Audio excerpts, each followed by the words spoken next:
It is a football Friday, but it is October, so we've got all kinds of nonsense going on. Had to go scoop up my buddy Conor ONeill from Devils and Deacons Illustrated. He'll be with us over the next couple of weeks previewing ACC Big Four. He covers, of course, Wake Forest and Duke. Today is Wake Forest basketball preview, but some big news dropped Thursday night regarding the ACC that's going to affect everyone nationally in college hoops. We'll talk about that.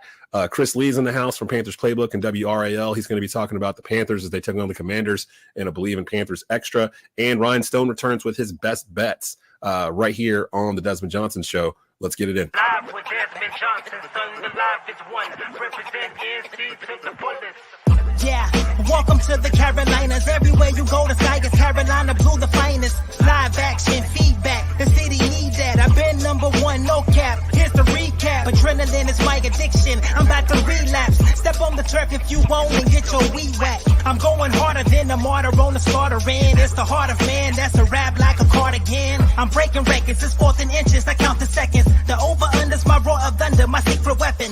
Yeah, the game is to be told. I don't break, I break modes. Follow me on Tobacco Road.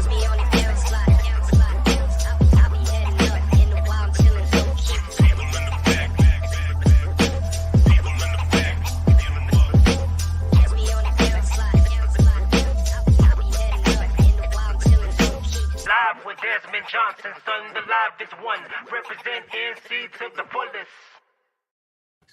It is Friday. There's a whole lot of stuff going on. Bear with us. Desmond Johnson here on the Desmond Johnson Show. Conor ONeill joining us here from Devils Illustrated and Deacons Illustrated. Going to give us the lowdown on Wake Forest as we do our ACC Big Four, our annual basketball preview. That's literally right around the corner. Beginning of November, everything's going to start popping off here. Of course, you know, we are the home for North Carolina A&T Athletics, and we'll have their opener against Coppin State November the 4th. Wake Forest actually takes on A&T November the 7th in their game 2. We'll have that on Tobacco Road Sports Radio and the Aggie Sports Network. Check your local listings for terrestrial radio times and Sirius XM for that. Before we get into all that, and again, Chris Lee's a little bit later on, Ryan Stone's a little bit later on, the big news coming out of ACC basketball and sports on this side of the nation, Virginia head coach Tony Bennett announces suddenly Thursday night that he's retiring, effective immediately. He's 55 years old.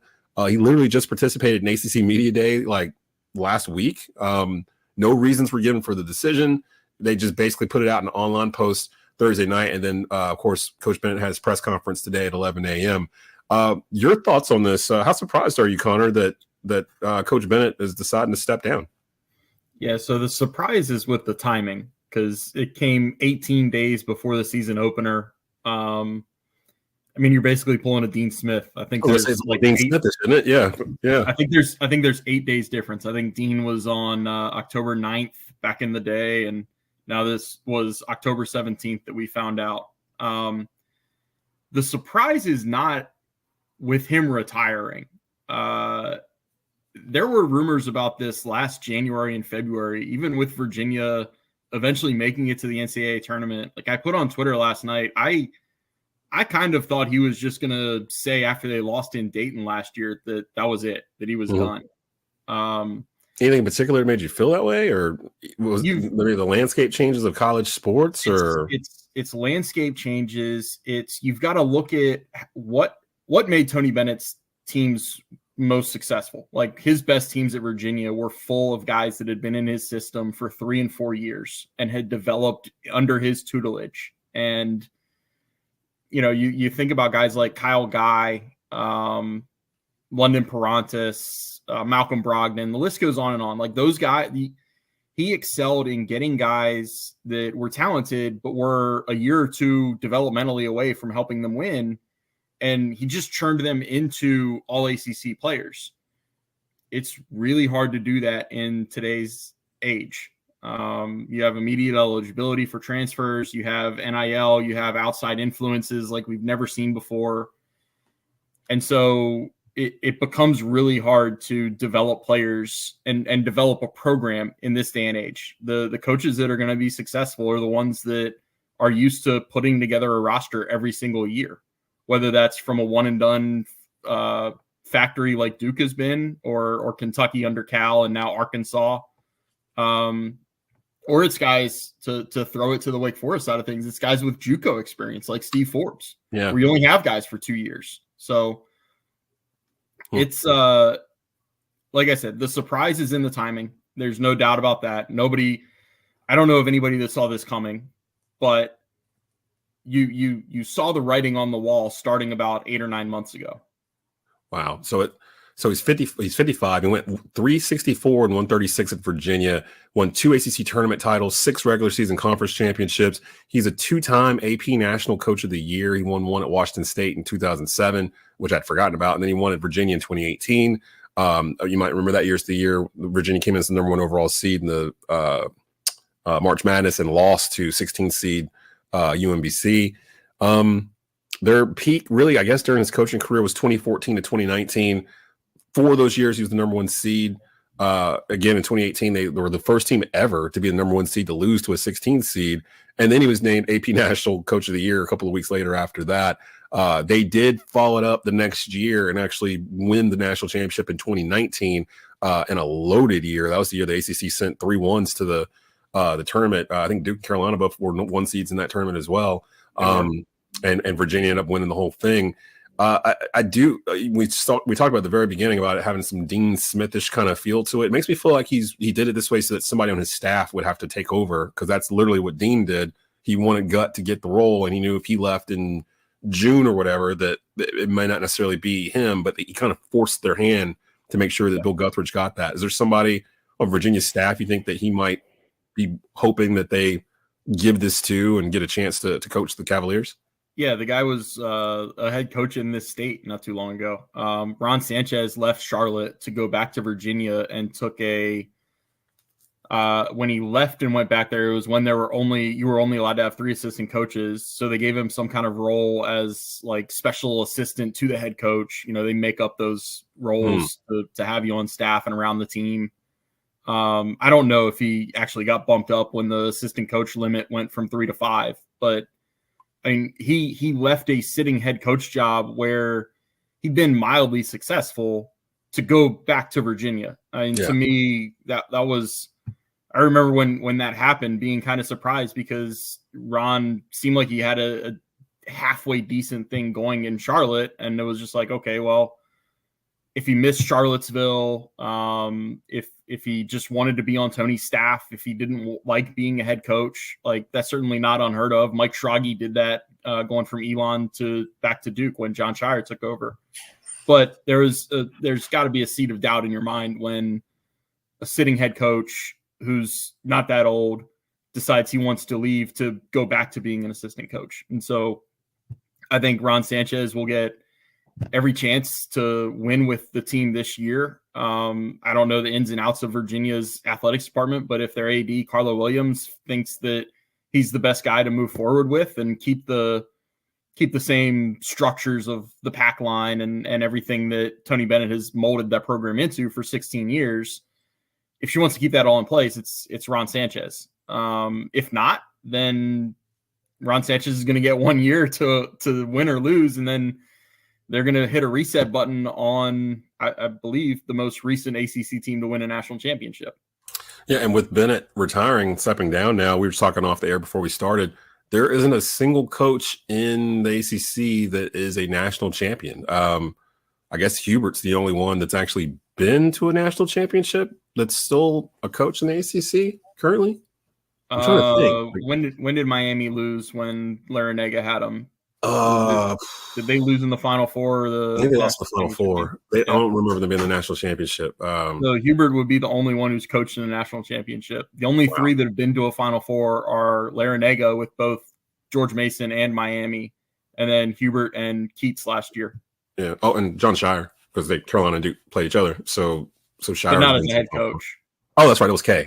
Shire wasn't there yet. Yeah. So, that's crazy. So there's really, how many active head coaches are there in the country that have won national championships? So I was sitting there trying to think about that the other day too, and I'm like, we're down to 6. Let me see if I can go off the top of my head. Yeah, it's Izzo, Calipari, obviously Hurley, Self, Patino, and Scott Drew. Oh, Baylor. Yeah. Wow. Okay. So 6. Dang. Wow. That's crazy. That is crazy.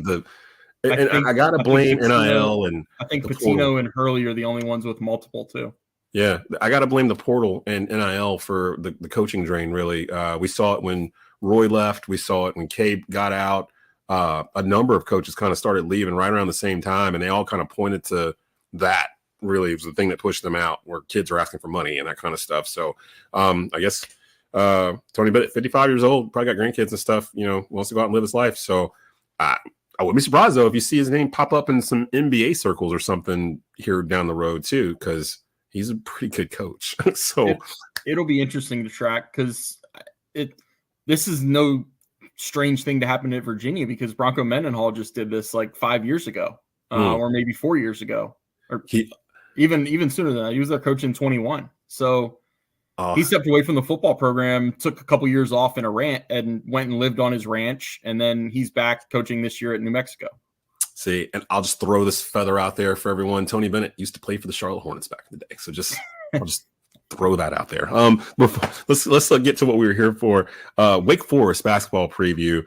They come in, they were voted the preseason third to finish third in the ACC by the media during ACC media days last week. Let's just start it off. Basically, it's 5 questions, but really it's 4, because the first one was about Tony Bennett. So, best returning player in your mind for the Wake Forest team and Deacons? And I know that's a loaded question with all the movement in college basketball these days. Who's the best returning player, you think? Yeah, I mean, this is kind of new for Steve Forbes. It's Hunter Salas. He gets his best player back from last year. Right, yeah. First team All ACC pick last year. He spent 2 years coming off the bench at Gonzaga, not doing much offensively, and all of a sudden comes to Wake Forest and averaged 18 points a game, shot 40% on threes, was a legit 3-level scorer. And he went through the draft process. He, depending on who you read, he was either going to be a late first rounder or early second rounder. He was going to get a guaranteed contract if he stayed in the draft. Decided he wants to come back. He's going to get a degree in the spring. He's going to be a 4-year player in college. He's like 84 points away from having 1,000 for his career. And he's a legitimate star at Wake Forest. The Coach Forbes, who's been with the Wake since the COVID year of 2020, has basically posted winning records from his second year onward. Who would you say one of the things he's known for is being kind of a guru of the portal? He's able to go in and pluck guys out that really fit his system, and he's shown that he can kind of redevelop his roster on the fly, in and out every year. Who do you think is the biggest portal recruit for Coach Forbes this year? This is the loaded one. This is the tricky one, because there's a couple possibilities. I will go with Trayvon Spillers. I think he'll be the only portal guy who's in the starting lineup for the opener on November 4th. He's the guy that came down from App State. He had a double-double in a loss to Wake in the first round of the NIT. He's going to play the 4 position. He's just jump out of the gym athlete, and so I think he'll be the one. But man, he's gonna share time at the 4 with the other good option for this question, Omaha Ballou, who is a former 5-star kid. I mean, rivals, we had him at 11 overall in last year's freshman class. So if he comes on and kind of taps into his potential as other recruits have, like top recruits have been able to do, Hunter Salas, I just mentioned, if Forbes is able to kind of tap him into his potential, my answer would flip on a dime there in probably November or December. Follow Conor on X, Twitter, whatever the kids call it these days, at Conor ONeill _DI. Conor ONeill joining us here from Deacons Illustrated, giving us a quick Wake Forest basketball preview as we're getting ready to jump into college basketball season. Is there an all ACC talent on the roster? And actually, we can limit that to just the starting 5. Is there all ACC talent in the starting 5 in your mind? Yeah. I would be pretty shocked if Hunter Salas does not wind up as a first team all ACC pick again. It's a little harder than you think to get first team 2 years in a row, especially when you're dealing with the now 18 team conference. But SMU in the ACC, like, what are we doing? Everything we saw from Hunter Salas last year tells me that it's sustainable. And it is everything behind the scenes of what I've seen and what I've been told of Hunter makes me think that there's not going to be much of a drop off this year. So I think Hunter Salas definitely, and you know, I would not be surprised to see Cameron Hildreth or Efton Reed the third wind up on some all ACC teams. Maybe not first team. It's really hard to get two on there, but they could wind up getting some recognition too. That was actually my final question. I had to do with Efton Reed. How important is center Efton Reed to the Deac success? The 7-footer. We've kind of gone into this. We're going back and forth in basketball where we were in the small ball world when Golden State was kind of destroying basketball and everyone was trying to duplicate what they were doing, but there's not 50 Steph Currys running around, so it's kind of hard to do that. And now it feels like it's going back to developing a center, a big man, somebody that can be in the paint, whether it's a Giannis type or Jokic or even someone like a Joel Embiid who can do a little bit of both inside and outside. With Reed, I don't know how many centers, pure centers, there are in the league he's going to come across. Like at Carolina, I don't even think they're really going to have a pure center. Jalen Washington's going to probably play the post more than anybody else, but he's not really a pure center. Everyone's kind of going to this 3-guard lineup, 2 forwards, run up and down, space it out. With Reed, they can do a little bit different things that other teams can't do. How important do you think Reed will be to their success?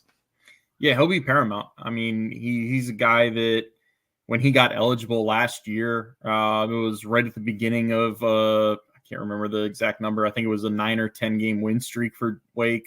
You saw as the season developed, Wake was just such a different team, especially on the defensive end when he was on the floor. He's a rim protector. He gets a little handsy, he gets a little anxious with his body, if you will, and gets some foul calls that go against him. He's got to curb that this year. Obviously, they need him to be on the court, but they're gonna rely on him for defense. Number one, I'm not saying he's gonna have scoreless nights, but I think if he has a scoreless night, but also has something like 12 rebounds and 4 blocks, he has done his job. Like he has checked his boxes for the night. And then you're going to get some things out of him offensively. I think you're going to be able to run some screen and roll through him. You're going to be able to run some pick and pop with him. He's a better 3-point shooter than what he showed last year. That'll be interesting for his prospects beyond college basketball too. You know, the NBA loves the 7-footers that can shoot threes now. So that might be good for him. And then finally, so like I say, I'm giving you 5 questions. Finally, is this the year Steve Forbes and company break the ceiling, make the NCAA tournament, go on a deep little run in March? Do you think they've got enough pieces to make this happen? Yeah, I think this is the year. I think this is a if not now, when year, because this is the most talented. I think it's the deepest. I think it's the most athletic, the fastest. I mean, you kind of run out of superlatives for when you look at Steve's teams that he's had at Wake Forest, at least right now. I mean, this is all conjecture at this point. We need to see him on the court. We're going to see him on the court tonight when they play exhibition or play Alabama in an exhibition. That's a tough test. Yeah. But yeah, right now, I think this is a team that finishes top 4 in the ACC. I think they've got a non-conference schedule that is going to set them up to where they're not sweating things out on the bubble come March. You're not going to Charlotte saying that they have to make it to the ACC tournament championship to get into the NCAAs. Like, that's what Winston wants. They want to be comfortably in as we get to the ACC tournament. Yeah. I think they'll be comfortably in. And then, I mean, in a single elimination tournament, I think this team is built to win. Now, injury luck, developmental stuff, all of it has to play out. But right now, like I can't emphasize that enough. Right now, I think this is the team that gets it done for Steve. Everybody's 0-0. So everyone has a dream. Everyone has a shot. Everyone has a chance. Hopefully we'll have Conor back next week to preview Duke hoops. Very interesting situation in Durham where, was it 7 freshmen they brought in here, including Cooper Flagg? 6 freshmen, 3 transfers, and then the 2 returning guards.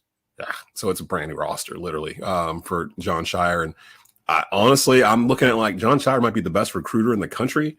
I'm still up in the air about his coaching. I don't know yet because there's been some games where he's been out coached by Hubert and others where I'm like, they might have let that one get away from him. We'll kind of get a deeper preview of Duke hoops next week. As for Wake Forest, they open up against Coppin State November the 4th. November the 7th, they actually take on North Carolina A&T. And of course, we are the home of the Aggie Sports Network. You can hear that game here on Tobacco Road Sports Radio. Just go to tobaccaroadsportsradio.com. It should be on the air in Guilford County on I think it's 96.3 The Light. It should be on Sirius XM HBCU channel as well. We'll give you some more. Follow us on Twitter at Tobacco Radio. We'll give you the info for that. But that is November the 7th. Wake Forest taking on North Carolina A&T. If I'm not mistaken, that is at the Joel. So that will be in Winston-Salem. Appreciate you coming through, Conor. We'll check with you next week about Duke. My pleasure. Thanks, Des. Coming up, more from the Desmond Johnson Show. Back in just a bit. Welcome back into the Desmond Johnson Show. It is a fun-filled Friday here, a loaded Friday. Keep in mind, Tobacco Road Sports Radio is your home for high school football here in the Triad. Nobody does it bigger or better than us. Not one, not two, not three, but 4 live games going on tonight because we are crazy. East Forsyth taking on RJ Reynolds. That's on WTOB. That's the Forsyth County Game of the Week. 7 p.m. kickoff.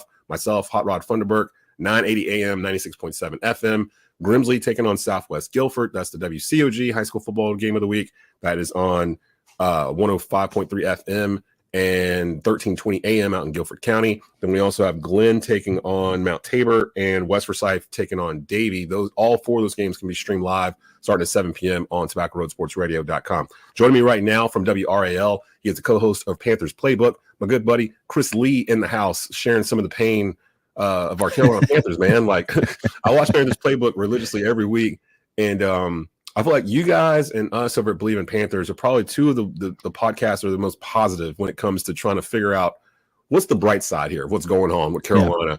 Yeah. What's your main thoughts first 5 weeks or so into this season, everything that's happened with this team with the injuries and everything else? What's the biggest takeaway you can take from what you've seen so far that's a positive going forward for Panthers fans that are ready to jump off the ledge right now? The positive is the off-season acquisitions that Dan Morgan had either in free agency or through the draft on the offensive side of the ball has been working, right? The offense to me is a far cry from what they were last year. And when you made that switch from Bryce Young to Andy Dalton, you saw what was there and what's possible. You have a clean pocket. I saw just today that the Panthers had the second best offensive line in the NFL last week. That's right? crazy. Look at us. That's crazy. That's typically we're not typically talking about that, and that's even going back to the Cam Newton days, right? Where the offensive line has typically been one of the weakest spots on that particular offense or that particular team. And so you got the offensive line working together, and that's even with 2 starters out, it's working. And then you have the youngins looking really good. Xavier Legette, we saw why he was drafted. Got somebody who can high point the ball over a defender and come down with it with sure hands. And you saw that's how he scored his touchdown this past Sunday. The running game is working with Chuba Hubbard and is going to get even better when Jonathan Brooks comes in. I think you're now starting to figure out a role with Miles Sanders. I've been saying it on Panthers Playbook, and you've heard it. He needs to be a slot receiver for the Panthers, right? Like, because Miles Sanders is really good at running these routes and coming out of the backfield that way. I don't necessarily want him toting a rock in between the tackles. And then you have Jatavian Sanders, who stepped up a little bit. Can't wait for Tommy Tremble to come back. I think those are your 2 best tight ends as far as receiving is concerned. And that can stand to get better, but it's been looking pretty good so far. But that's the positive, honestly, from the Carolina Panthers, is that the offense, no, they're not the best in the league. They're not world beaters or anything like that, but it's steady improvement, and it's probably the best looking Panthers offense. This might be crazy when I say this. Best looking Panthers offense we've seen. If we skip over 2020, that offense was decent, right? I'd say since 2017. That's Cam's last healthy year. Last healthy year, last playoff year. Yeah. They went 11-5. And that was Christian McCaffrey's rookie year. DJ Moore. DJ Moore was, I think he was drafted in 2018. It was 2018. So he wasn't there yet. But 2020 wasn't a bad year offensively under Teddy Bridgewater. It's just that I think people were expecting more from Matt Rule in year 1. But offensively, it wasn't too bad. Yeah, I mean, we've seen like win games. We've seen bad. Like, what do you think of the ones that are yelling for Bryce Young to get the start again? Because to me, and the guys that believe on Believe in Panthers, we're like, we're not going to see Bryce Young again this year unless we absolutely have to. Like, if it's like injury or something like that, or a game is out of hand, we're losing by 30 or something. Yeah, he's going to come in the fourth quarter. But some of the stuff that head coach Dave Canales has said has made me feel like Bryce Young may not even be on this roster next year. They just can't trade him today because they won't get anything back for him, and they gave up so much to go get him in the first place. You almost have to kind of hold on to the asset to kind of potentially increase the value of the asset before you get rid of it. But I don't catch a vibe at all that Bryce Young is in their future plans. Are you there yet, or do you think that there's a chance that Bryce could one day be the starter again in Carolina? No, I don't know about next year, right? I'm not talking about next year, but this year, I think, if we get down to the last two games of the season and there's literally nothing to play for, and if you see something in Bryce Young, or you want to give him an opportunity to put something on tape where you get more from him, then maybe that's the case. But don't mistake losing games and an interception or two for bad play from Andy Dalton, because Andy Dalton is not playing bad. Yes, it was a bad throw when he tried to fit it into Ian Thomas amongst three players, and you had Jonathan Mingo coming underneath. And I get it, it's Jonathan Mingo. You probably don't want to give it to him, but he had Jonathan Mingo underneath, and he was open for that. It doesn't mean that Andy Dalton is playing bad. We saw how the offense literally just couldn't move the first 2 weeks. All of a sudden, you change the quarterback, same weapon, same offensive line, same everything, just a different quarterback, and all of a sudden it looks completely different. And this team has the capabilities of scoring 20 plus points per game with Bryce Young. We didn't know it was a bonus if we got 7. Yeah, we got a touchdown. We were you know what I'm saying? excited. It was a bonus. It's crazy. So you just didn't know. So no, I don't think that Bryce Young is. I don't think that Andy Dalton is at risk of losing his job anytime soon. He'd literally have to come out there and be the worst quarterback ever for him to lose the job at this point. Again, if it comes down to the end of the year, there's nothing to play for, last 2 games of the year. Hey, Bryce, we want you to put something on tape so we can evaluate what we want to do with you at the end of the season. Then, okay, I can see that. But as of right now, while they're still playing meaningful football, it's Andy Dalton's job. Follow Chris on X at Chris Lee TV. And of course, go to WRL's YouTube channel where you can catch Panthers Playbook once or twice a week. Actually, you guys, it seems like you're doing one on Sundays after the game during home games, and then Thursdays and after the game on Sunday. Yeah, so catch them twice a week over there. Real quick before I get you out of here, Panthers and Commanders 4:00 kickoff on CBS, not Fox. So if you're going to look for it over on Fox, you're not going to find it there. It will be a CBS game. Give me your one key to success for Carolina to win this football game, because am I stupid, Chris? Because I feel like they can win this game, and I'm basing it off of last year. Like last year, similar situation, hotshot rookie quarterback comes into Carolina, CJ Stroud, and we think we're going to get blown out. And instead, defensive coordinator Gio Averill kind of turns it into a rock fight, and they kind of bother the rookie all day long, and they end up escaping with a 9-7 victory. I kind of feel like it's shaping up the same way. Now, Daniels is a different beast than what CJ was last year, and he's got a better defense, I think, too, at this point of the year. However, it's one of those games where it feels like the entire world is counting Carolina out in it. No one's expecting them to do much of anything. But I look at it, it's the NFL. It's not college football. Like literally any given Sunday, a team that's at its worst can beat a team at its best. What's the one thing you think Carolina needs to do to actually defeat the Washington Commanders on Sunday? And is it even possible? There's a difference between what they need to do and what they're actually able to do. What do you think? I mean, you said it is possible. It's the NFL. Anybody can beat anybody on any given Sunday. You just don't know how that's going to come together. I don't have as much faith as you do, just mainly because I haven't seen anything from this defense that this year that gives me any faith that they can hold this team together now, or hold Washington to just a few points. I think that it's possible that the offense, if they play mistake free, and that's where the emphasis is, the offense literally has to be perfect, which is basically the NFL for the Panthers, to have a chance to win. And I need the defense to focus on getting stops. And 7 of the 9 meaningful drives this past week against the Falcons scored, right? And meaningful drives, meaning like, it wasn't kneel downs at the end of a half. They had 2 of those at the end of the first half and the end of the second half. I think if the Panthers, if the Commanders have 9 meaningful drives, the Panthers defense needs to get off the field at least 4 times. Right.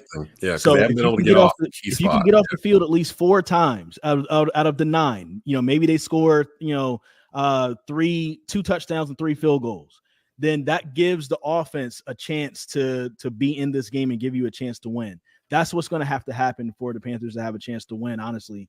And with a rookie quarterback, maybe you could do it. But I'm not as confident in what this defense can do, just mainly because I don't think the scheme is good. And we don't have a pass rush. And we've seen that there's been some communication issues and some, coverage lapses in the secondary this year. So, it's possible. Maybe they get it together this week. You know what I'm saying? But it's really going to come down to getting off the field on third down. Yeah, I totally agree with you in terms of that's why I was asking if I was stupid, because I've watched every game and the defense, they haven't really, the main thing to me, it feels like they're going into gunfights and they don't have enough bullets, and they know it going in. So like they'll be there first half. They'll make it a game. We were down 5 start of the fourth quarter against the Falcons last week. That was a competitive, close game. Like through most of it, the final score doesn't reflect it because of those interceptions that Andy threw at the end, kind of pushing, trying to get it down. And then the game got away from him at the very end. But that was a close game. And Atlanta's a decent, good team. And I'm like, okay, I'm hoping they're seeing stuff on film and they're getting better week to week in terms of knowing the personnel they have. And Ejiro Evero his hands are kind of tied right now in terms of, I think I saw there's only 3 or 4 starters from opening week that he currently has out there that are actually playing. Like it's literally practice squad players and second string guys from off the street, rookies guys that showed up, rookies. Yeah, they're just kind of learning this on the fly. So I can't really blame him for it. But again, when they started putting Andy in there, to me, my main thing was just make Sundays fun again. That's what Jonathan Stewart's basically been saying the past couple of weeks. Football was fun again. It wasn't fun anymore when we were watching it with Bryce behind the center. I don't want to put it all on him, but it's a telltale thing where you take that one player out, put one player in, it kind of sparks the team to play better for weeks. It hasn't reflected in victories all the time, but clearly there was some kind of funk going on around the team that has kind of lifted, and you hear more positive coming out of that locker room, even after losses, that they feel like they're building towards something. It felt like a morgue the first 2 weeks, and you guys were in there. You guys were in the locker room. And I keep saying this, like, honestly, like I've been covering the Panthers since 2016, so I have covered a lot of losses at Bank of America Stadium, and just through different head coaches, through different flips of the locker room and all that, there's one constant. After a loss, there's almost literally nobody to be found in that locker room. Nobody wants to talk. It's been different this year. Even after losses, these guys want to talk. They're not happy by any means. Deontay Johnson wasn't thrilled to talk to us, but he will talk to us. And Robert Hunt will talk to us. And, Claude and Sherrillis will talk to us. All these different guys, they will talk. And it's because they know that they're building something. They know they're on the right track. It's really just about getting the defense together. And I'll say this, if we're looking ahead, if they do a few more tweaks on offense in the off season, and if Dan Morgan puts as much emphasis on the defense as he put on the offense, yes, and then we get both sides of the ball playing well next year at the same damn time, then that's a little big. It's going to be, it's literally, that could literally take the team from where they are now to, I don't think they'll be a playoff team next year, but at least pushing in the NFC South to potentially make a playoff. And so that's something I think that can happen. I kind of look at Detroit and the path Detroit's had the past 2-3 years, and following that, like, it didn't take 5-6 years to build an NFL team anymore. You can really do it in 2 off seasons if you know what you're doing and you hit on your picks and everything else, and it works out in free agency. A lot of things have to go right, and you have to have some foundational pieces too. Carolina does have foundational pieces. They're just hurt. Derek Brown. I don't know what's going to happen with Shaq Thompson going forward. They've got J.C. Horn. They've got pieces. The key is that I keep seeing people saying we should trade off Chuba Hubbard. We should trade off J.C. Horn. And I'm like, that's how we got in this mess in the first place. We're devoid. We're so we have a lack of depth on the roster because we traded chasing quarterbacks for 4 years. Look at all the second, third, and fourth round picks that they sent out for Sam Darnold, Baker Mayfield, Teddy Bridgewater. Or no, I think he came as a free agent. He's got signed as a free agent. But they've chased to try to get a quick fix at quarterback. And in the end, looking back on it, they probably would have been fine with just Andy Dalton and building the defense and then parachuting a quarterback in here. And that seemed like that was the idea, but they were trading off everybody to get the quarterback. And now there's no depth. There's no players. Here's my thing with trades. And I don't think they should trade Chuba or Deontay either. But if you feel as if, and I think me and Dennis have been saying this too, you should start having these conversations with their agents now, get a feel for what type of money they're going to want. If you feel as if you're going to lose them anyway, then maybe get something back for them. But at the end of the day, there's going to be a lot of hard decisions to make next year. You're talking about maybe not, Austin Corbett not being there, maybe Shaq Thompson not being there, maybe Taylor Moton not being there, maybe Johnny Hecker not being there. These are guys that are getting paid currently on the roster and who are easily replaceable. I hate saying that about Shaq. Yeah. But he's getting long in the tooth in the NFL and he keeps getting injured. And big injuries too. They're not little small ones. Yeah. Right. So these are decisions that you're going to have to make, but I'm with you. I'm not about just trading everybody off. The only ones that I'm thinking about are people who are on expiring contracts who, if you're not going to be able to sign them, or if you feel like you're not going to be able to sign them, then maybe get something for them. But you really don't have to because you already have 9 draft picks for 2025 anyway. Yeah. So like the Panthers are actually in a really good position. They really are. And Dan Morgan did his thing in that draft, getting that second round back, picking up an extra, I think it's extra 6. Like Deontay Johnson's the only one I can think of that's really like a pertinent expiring contract. He has proven he's their number 1 wide receiver as it stands right now. I say Chuba on that kid. Chuba has an expiring contract too. And that's right. Chuba's on his 4th year. Yeah. Yeah. I would want him and Jonathan Brooks to be a nice 1-2 punch. And we asked, because a lot of people are like, well, you can't have 2 running backs at the same time. And yes, you can. We asked Jonathan Stewart, and he was like, you absolutely can have 2 running backs at the same time. That actually you see what Atlanta just did to the Carolina Panthers defense? Yes, you can. 100 yards rushing between 2 dudes. It can happen. And now we actually have an offensive line you can run behind. Like they actually enjoy blocking for the run. Right. So there's a lot to be positive going forward with the Panthers. However, we're still stuck in 2024, and we're going to have to get our hits in while we can. Give me a quick prediction on the score here before I get you out of here. Panthers and Commanders Sunday, 4:00 on CBS. I think the Panthers can for sure get at least 23 or 24 points. It really depends on the defense. That defense can, only give up 21, or they can give up 45. Bro, Washington is allergic to punting. Like they don't like to punt. Like they literally are scoring like 30 a game, rolling out of bed. Like it's so I think that I think Washington wins this. I'll say 30-24. But I do think that just like the last few games, this is going to be a competitive game. I don't think the Panthers are going to get blown out. And then also you got to remember you got some former Panthers on that squad who are looking probably to have a revenge game, especially somebody by the name of Jeremy Chin, who should have been used, who they could really use this year on that defense. A short tackler. Frankie Louvu. Frankie Louvu's running around. Frankie Louvu. The thing with Frankie Louvu is he chose. He could have been back with the Panthers. Yeah. They tried to re-sign him, but he chose. And honestly, he's an assistant that works better for him. He's in a 4-3 instead of that 3-4. And I think he did say that was one of the reasons why he chose to go, that he wanted to be in a different scheme and that kind of thing. And he liked what they were doing in DC. So I can't really blame him for it as they're doing the rebuild here. Chris Lee, follow him on Twitter /X at Chris Lee TV.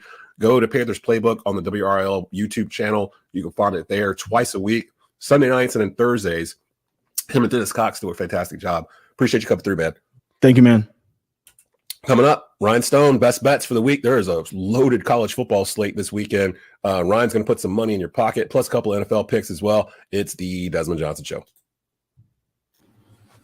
Welcome back to the Desmond Johnson Show here on Tobacco Road Sports Radio, tobaccoroadsportsradio.com. You can catch us 3 days a week, Tuesdays, Wednesdays, Fridays on youtube.com /at Tobacco Road Sports Radio. On Fridays, Typically joining us is Ryan Stone with his best bets. Having some camera difficulty today, but that's all right. We have his beautiful voice to bless us with riches in our pocket. What's going on, Ryan? I got a face for radio anyway, so it's okay. let's dive right into it. The college football slate this weekend is a monster. There are a couple of really big games that are going to be taking place. You said you had a couple in college football. What's your first best bet for this weekend in college football for the listeners? Yeah. I mean, we basically get two playoff games essentially this weekend with the two big SEC matchups this weekend. But one game that I like in the noon slate is the Miami and Louisville game. I like that game to go over 59.5 points. Miami's last few games, the scoring for not just Miami but the other team that they've been playing has been off the charts. So their defense has not been playing well. This is a Louisville offense that has shown that they can put up a lot of points, and the game being at Louisville. So I expect a lot of points in that game. So I expect that game to go over 59.5 points on the total in that matchup. And I also think, I mean, this is kind of a, Miami's been playing with fire a little bit here lately. So I would not necessarily be surprised if they get upset this weekend. That's an interesting one there. The line is Miami -4.5, over under is 59.5. You're saying to take the over in that one? I like over 59.5. I mean, there's been, particularly with Miami, a lot of their, I think their last three, most of their games this season have gone over this number. I think the last three in particular have gone over, and Louisville's had, plenty of times this year, Louisville's put up at least 30 points. So I expect this to be like a 38-35, 35-28 type of ball game. That's sixth-ranked Miami. They're the highest-ranked ACC team. Two teams from the ACC in the top 10 this week. Going to Louisville, it's a 12 o'clock noon kickoff on ABC and ESPN+. Give us your second one in college football this week. Well, of course, we're going to talk about the big games, right? So, I mean, we got Alabama taking on Tennessee this week. That's a 3:30 kickoff, a game that, kind of is a de facto playoff game. The loser of this game, with both these teams having a loss, the loser could find themselves having a difficult time getting into the college football playoff when all is said and done. I know Alabama struggled the last couple weeks, but with them only being a 3-point favorite, particularly if this gets down to -2.5, which wouldn't surprise me if that happens as we get closer to kickoff, because most of the people I've heard are taking Tennessee if they're betting aside in this game. So a lot of money coming in on Tennessee in this game. But I just, Tennessee, the last 3 weeks, ever since they've gotten into SEC play, their quarterback has not looked the same. They've struggled a lot. I believe the most points they've put up in a game is 25, and they have struggled with teams like Florida. They lost to Arkansas on the road. I just don't buy that they're going to beat Alabama. I do think it's going to be a close game, but I will take Alabama. I'll take them at the -3. I'm going to maybe wait out a little bit and see if it goes down to -2.5, but I would eventually take the -3 in this spot. Okay, like you said, almost a de facto playoff game there. 7th-ranked Alabama at 11th-ranked Tennessee. That's a 3:30 p.m. kickoff on ABC, ESPN+. So it comes on immediately following your first game, 6th-ranked Miami taking on Louisville.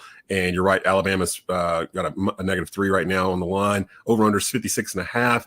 And I do agree, this probably is kind of a de facto well, I'm not going to say that, because if Alabama loses, I'll never rule out Alabama figuring out a way to get into the college.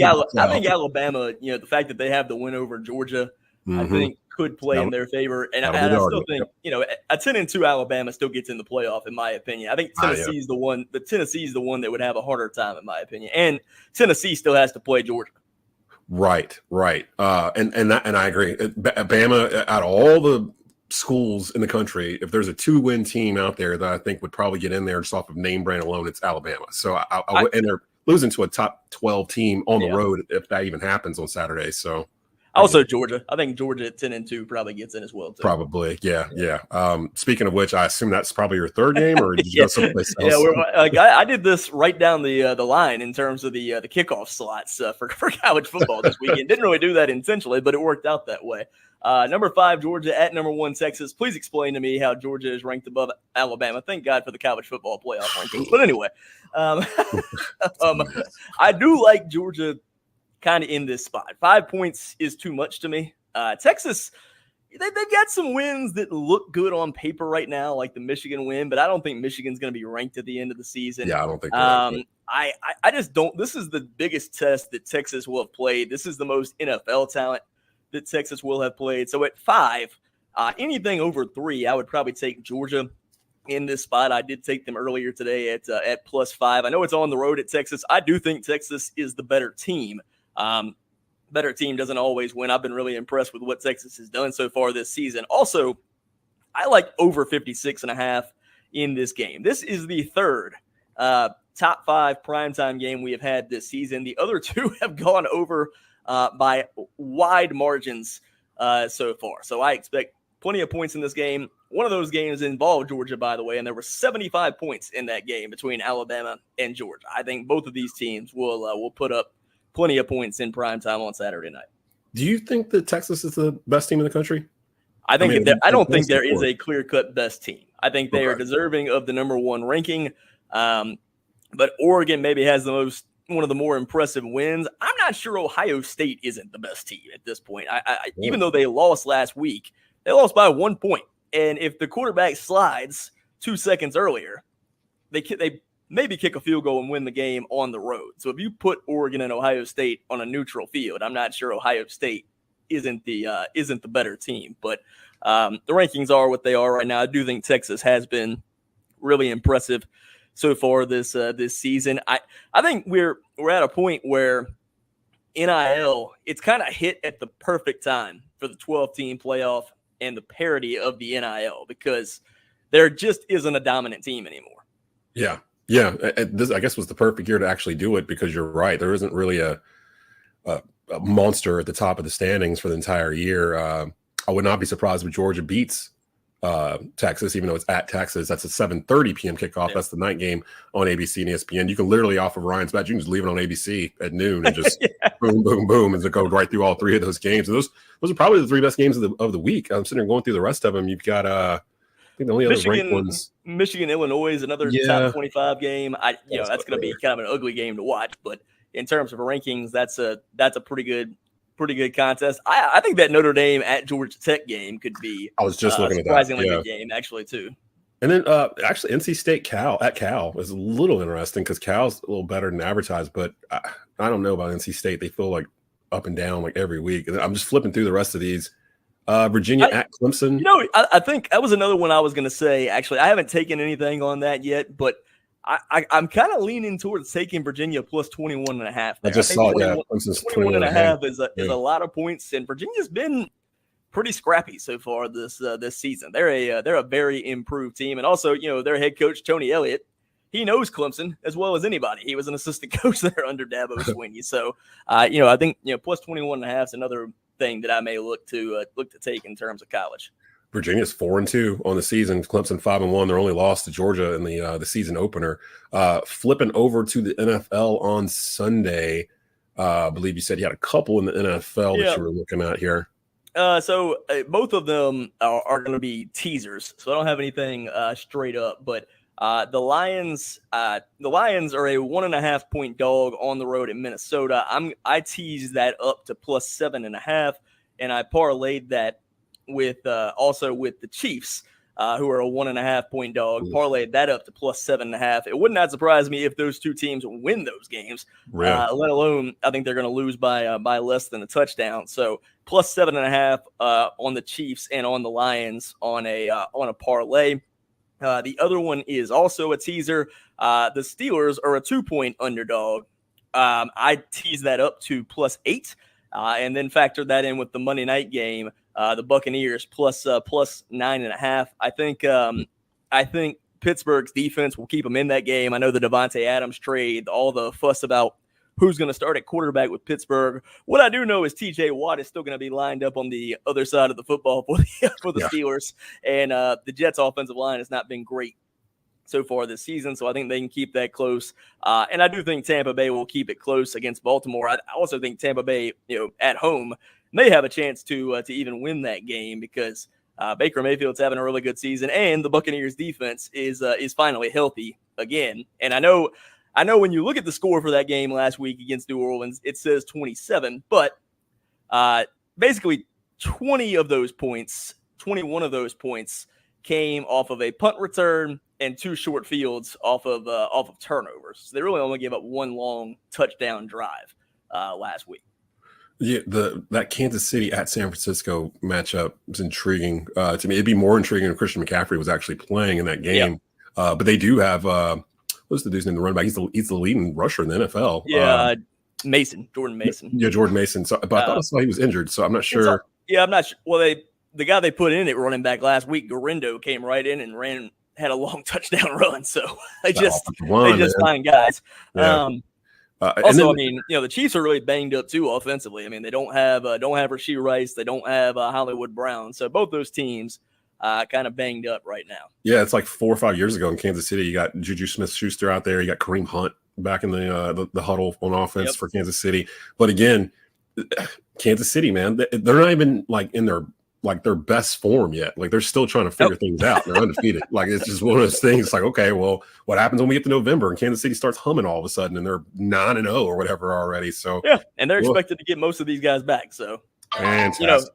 And Chris Jones is still on the defensive side of the ball playing for them. So the guy's a one-man wrecking crew. So they're still. I'm not going to say they're the best team in the league right now. I think I would probably lean towards Baltimore being the best team in the league right now. But I think when it's all said and done, Kansas City is going to be right there again. And again, the first opening night, Kansas City defeats Baltimore by a toenail pretty much in the end. That was one of the better games of the year so far.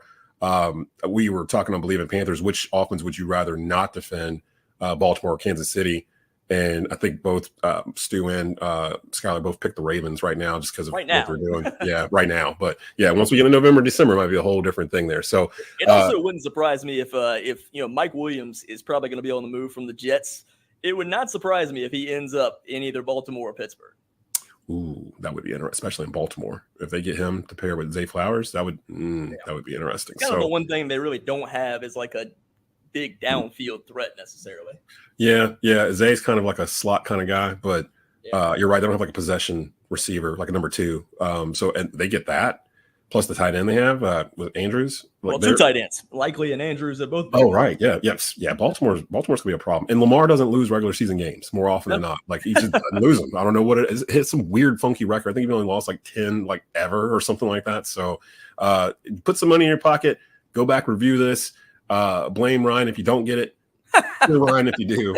That's Ryan Stone with Best Bets here on Tobacco Road Sports Radio. That's going to be it for the Desmond Johnson Show. We will be back Tuesday with a brand new episode. Should have Jalen Gilkey from WFMY News 2 with me. We'll go over the weekend. We'll go through the college football weekend and NFL. We got NBA coming up around the corner. College basketball is coming up around the corner. There's a lot of stuff about to go down here in the next couple of weeks. So stick with us. We will see you next week.